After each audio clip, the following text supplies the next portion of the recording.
Hello dear students, welcome back to my YouTube channel Biology Exam Preparation with Nilesh Anandwani.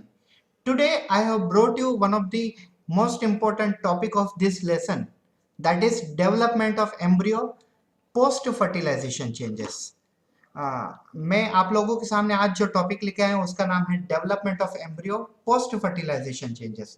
सो सबसे पहले हम देखते हैं what is post fertilization changes. So, in case of a human being, we called pregnancy after fertilization, but in case of a plant, this is called post-fertilization changes, in which two main event takes place. First event is development of embryo, and second event is development of endosperm. So let's begin development of embryo in detail. So here I'll show you the one diagram where you will understand embryo in detail. So as you can see, this is the embryo and this one is endosperm. Endosperm is a nutritive tissue which is formed during second fertilization, which gives a nourishment or you can say nutrient to the embryo for the growth and development of embryo. Endosperm nutritive tissue होता है जो embryo को nourishment provide करता है, nutrient provide करता है, जो कि एम्ब्रियो की ग्रोथ एंड डेवलपमेंट के लिए काफी इंपॉर्टेंट होता है. तो हम यहाँ पे जो डिस्कस कर रहे हैं वो है एम्ब्रियो डिस्कस कर रहे हैं. ठीक है, तो हम स्टार्ट करते हैं. सबसे पहले बेसिकली जब एम्ब्रियो में फर्टिलाइजेशन होती है तो फर्टिलाइजेशन के बाद का जो इवेंट होता है मैं आपको वो इवेंट बताता हूं. तो देखिए, सबसे पहले हम स्टार्टिंग कैसे कर रहे हैं ये देखिए. सबसे पहले एम्ब्रियो में जाइगोट फॉर्म होता है. जाइगोट कैसे, मतलब मेल का पोलन ग्रेन और फीमेल का एग, इन दोनों को मिला के जाइगोट फॉर्म होता है. तो मैं आपको एक्सप्लेन कर रहा हूं. Zygote forms wall around it.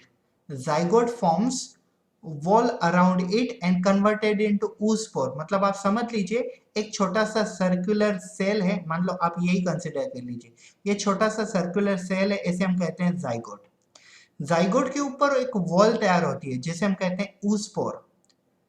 At the beginning there is a formation of zygote and zygote forms a wall around it. This is called oospore. Now this oospore produces a two type of a cell, basal cell which grow towards micropyle and apical cell which grow towards embryo sac. मतलब ये जो oospore है ये दो sales produce करता है. एक cell जिनको हम कहते हैं बेसल सेल जो माइक्रोपाइल की डायरेक्शन में ग्रो होते हैं, और एक सेल ऐसे होते हैं जो जिनको हम कहते हैं अपाइकल सेल जो ऊपर की तरफ ग्रो होते हैं.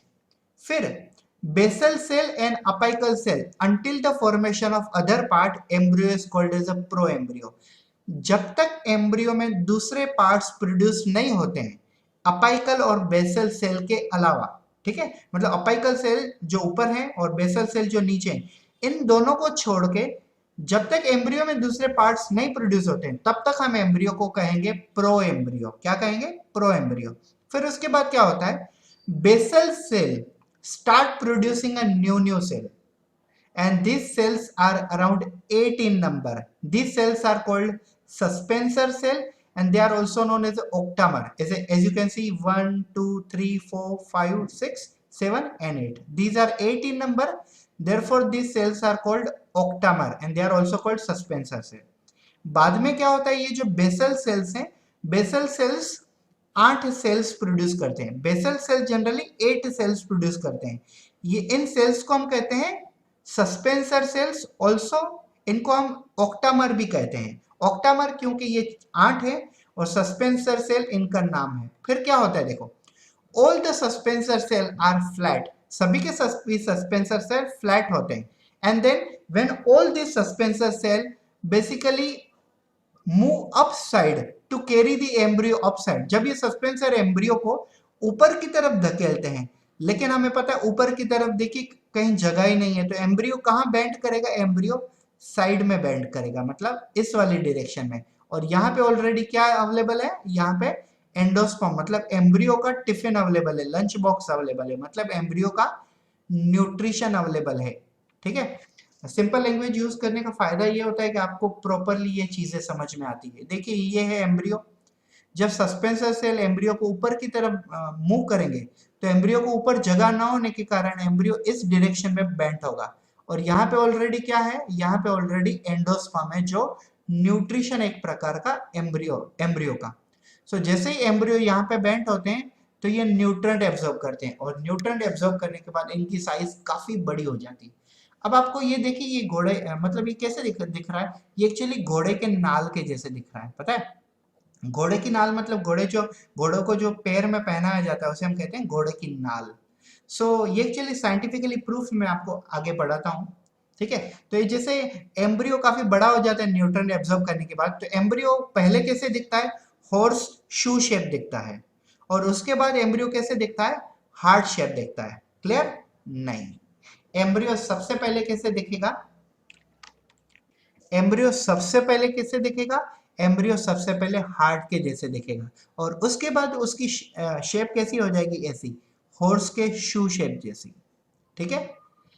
After absorbing more and more nutrient from the endosperm, embryo first of all look like a heart shape, and after the maturity, full maturity, it looks like a horseshoe shape. As you can see, घोड़े के नाल के जैसे दिखेगा, it will look like a horseshoe shape, as you can see clearly in this diagram.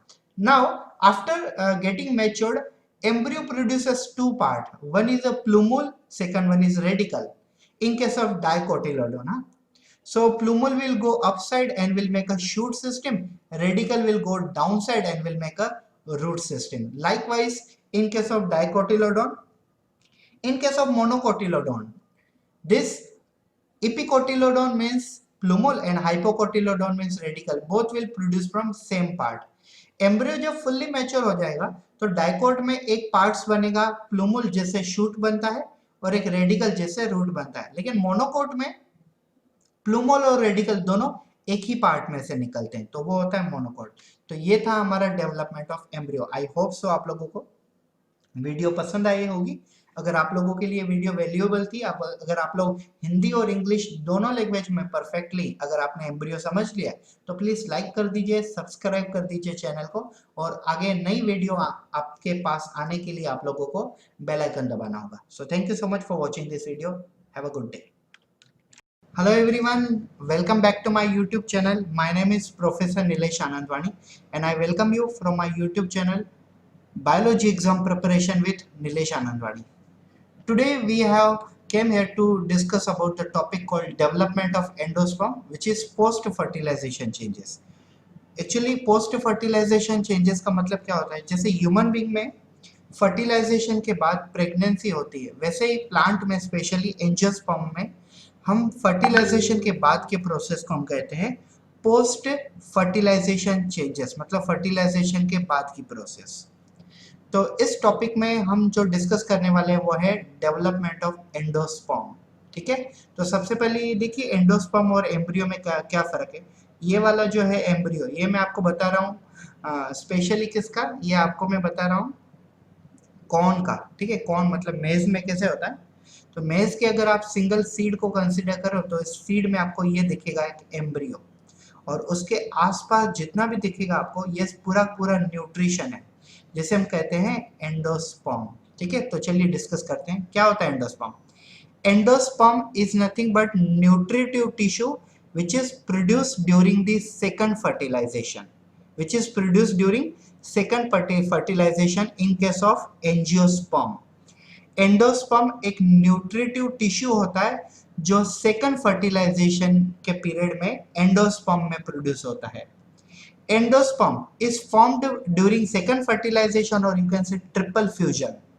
Endosperm is produced from union of a three cell, two cell which are polar nuclei from female and one cell which is a pollen grain from male. Endosperm तीन cell में से बनता है, दो cell polar nuclear होते हैं female के और एक होता है मेल का पोलन ग्रेन, और इससे एंडोस्पर्म बनता है। Endosperm is a completely nutritive which is giving nourishment to the developing embryo for the growth and development of embryo, because we know that in case of a plant like angiosperm or any plant there is no placenta like organ. In case of human being, through the placenta mother provide nourishment to the baby through placenta, but in case of angiosperm there is nothing like placenta, so nourishment is provided by the endosperm.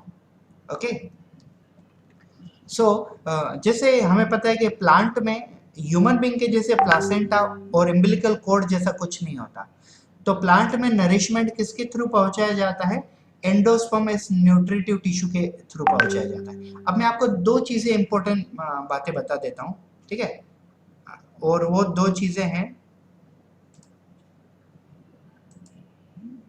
first one, there are some cases in which embryo totally absorb the endosperm. Such kind of a seed is called as a non-albuminous seed or non-endospermic seed. ठीक है, मतलब कुछ seed ऐसे होते हैं जिसमें embryo पूरा का पूरा न्यूट्रिएंट को एब्जॉर्ब कर लेता है, खा लेता है। तो ऐसे कंडीशन में एंडोस्पर्म अगर जीरो हो गया तो ऐसे हम कहते हैं नॉन एंडोस्पर्मिक सीड, क्योंकि एंडोस्पर्म बचा ही नहीं है। It is also known as a non endospermic seed और एक नॉन अल्ब्यूमिनस सीड। अभी नॉन अल्ब्यूमिनस सीड क्यों कहते हैं? क्योंकि एंडोस्पर्म एक प्रकार का न्यूट्रिशन है और अल्ब्यूमिन भी एक प्रकार का न्यूट्रिशन होता है, तो इसके लिए हम इसे कहते हैं नॉन अल्ब्यूमिनस सीड। समझ रहे हैं? पले पढ़ रहा है सबको? कई केसेस में ऐसे होता है एम्ब्रियो टोटली एंडोस्पर्म खा लेता है, तो इसे हम कहते हैं नॉन एंडोस्पर्मिक सीड और नॉन अल्ब्यूमिनस सीड। एग्जांपल अगर आप देखो तो ग्राउंडनट में, पी में, ग्राउंडनट को अगर हम ओपन करते हैं तो सीड में एम्ब्रियो के अलावा कुछ नहीं मिलता है, हमें अंदर कुछ नहीं होता है, ठीक है? तो ऐसे केसेस में एंडोस्पर्म नहीं मिलता है हमें, पी में भी एंडोस्पर्म नहीं मिलता है।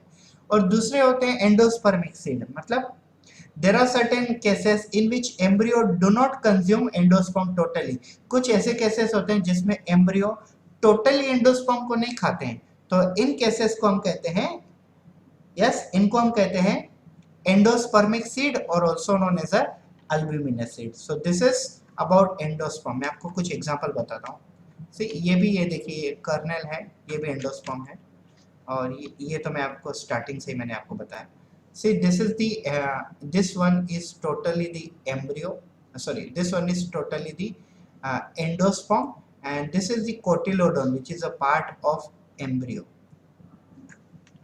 Now we are going to discuss about types of a you can say types of a endosperm. So basically, according to the mode of development, endosperms are of three categories, such as a nuclear endosperm, also called free nuclear endosperm. Second one is cellular endosperm. Third one is halobial endosperm. Let's start with the first, nuclear endosperm.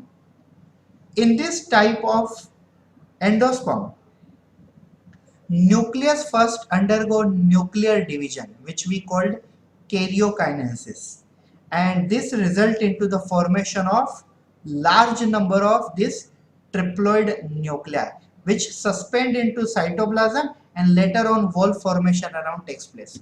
देखिए, आप ये याद रखिए, सबसे पहले जब भी हम सेल डिवीजन करते हैं तो हमें दो चीजें करनी होती है। एक चीज होती है न्यूक्लियस डिवीजन और दूसरी चीज होती है साइटोप्लाज्म डिवीजन। न्यूक्लियस डिवीजन को हम कहते हैं कैरियोकाइनेसिस और साइटोप्लाज्म के डिवीजन को हम कहते हैं साइटोकाइनेसिस। तो ये न्यूक्लियर जो एंडोस्पर्म है, इसमें सिर्फ न्यूक्लियस ही डिवाइड होता है, इसमें साइटोप्लाज्म डिवाइड नहीं होता है। इसमें सिर्फ न्यूक्लियस ही डिवाइड होता है और वो सभी के सभी सेल ट्रिप्लोइड न्यूक्लियाई होते हैं, क्योंकि एंडोस्पर्म 3 न्यूक्लियस से बना होता है, ठीक है? तो ये सभी के सभी सेल ट्रिप्लोइड न्यूक्लियाई वाले हैं। साइटोप्लाज्म इसमें डिवाइड नहीं होता है, सिर्फ न्यूक्लियस डिवाइड होता है। मतलब क्या होता है? सिर्फ कैरियोकाइनेसिस होता है, साइटोकाइनेसिस बिल्कुल भी नहीं होता है। और उसके बाद न्यूक्लियस डिवाइड होने के बाद इसके ऊपर एक वॉल फॉर्मेशन हो जाती है। अगर वॉल फॉर्मेशन हो गई तो आप समझ लो ना, साइटोप्लाज्म भी आ गया, मतलब पूरा का पूरा एंडोस्पर्म प्रॉपर तैयार हो जाता है। तो ये था न्यूक्लियर एंडोस्पर्म। अब आगे बढ़ते हैं हम सेल्यूलर एंडोस्पर्म की तरफ। Cellular endosperm is a type of endosperm in which nuclear division is followed by this cytokinesis और cytoplasm division। मतलब ये एक ऐसा प्रकार का डिवीजन होता है जिसमें न्यूक्लियस डिवीजन भी होता है, मतलब कैरियोकाइनेसिस भी होती है, साइटोप्लाज्म डिवीजन भी होता है, मतलब साइटोकाइनेसिस डिवीजन भी होती है। Cellular endosperm is a type of endosperm in which nucleus is dividing by the karyokinesis, along with that cytoplasm is also dividing, called cytokinesis. So in nuclear only nucleus is dividing, but in cellular cytoplasm as well as nucleus both are dividing. Moving towards halobile endosperm. Halobile endosperm is a type of endosperm in which nucleus divide, means karyokinesis happen, along with cytoplasm divide. Cytokinesis also happen, and after the formation of a complete endosperm mature, it get divided into the two parts. That's why it is called halobile, means divided into two parts.